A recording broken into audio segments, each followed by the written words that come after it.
بسم الله الرحمن الرحيم الحمد لله السلام الله عليكم ورحمة الله تعالى وبركاته جمعة وناكسن سو دوادا صاحب بيالا ميل walbood joogtaan maanta waxaan ka hadlayaa dhibaatooyinka taleefanada casriga ay leeyihiin taleefanadu waxay kamid yihiin aaladaha la iskula xiriiro kuwooda ugu tirada badan looguna isticmaalka badan yahay xaqiiqdii waxay in badan fududeeyeen xiriirkii bulshada laakiin taleefanada casriga ah ee loo yaqaano smartphoneska waa aalad laba afla ah oo shar iyo khayr xambaarsan wax badan oo fiican ayay fududeeyeen haddii dhinaca fiican loo isticmaalo sidoo kale wax badan oo xun ayay horseedeen haddii dhanka khaldan loo isticmaalo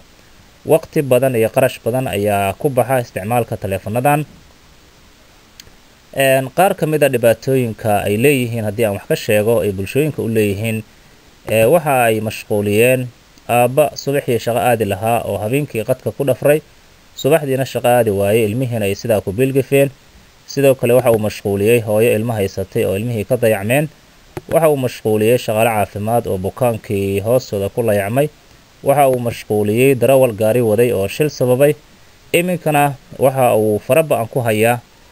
oo bahdii waxbarashada ubadkii waxbarashada loo soo diray ayaa ku aafaysan isticmaalka taleefanadan oo mawjadaha internetka marba dhinac u raacaya markii macallinku sii jeestana taleefanadii la soo baxaya wax badan ayuu taleefankani qaatay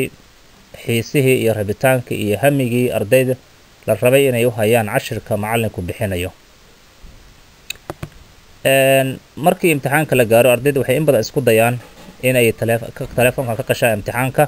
iyagoo waqti badan oo wax iska akhri lahaayeen ku bixiyey taleefankan arday badan oo damiin ahayn ayaa waqti badan oo uga baxa taleefanka dartii markaysa rajabeel iyo niyad xumo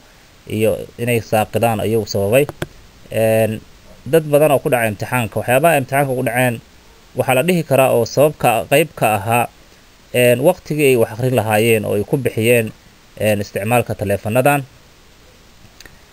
haddii aanaa bulshada Soomaaliyeed dhibaatadan waan la qabnaa adduunka taleefanada smartphone-ka waxay wax badan saameyn xun ay ku yeeshaan ardayda Soomaaliyeed waqti badan iyo qarash badan ayaa uga baxa xilliga wax akhri lahaayeen ayay in badan ku bixiyaan taleefanada waxaan ugu baaqayaa bahda waxbarashada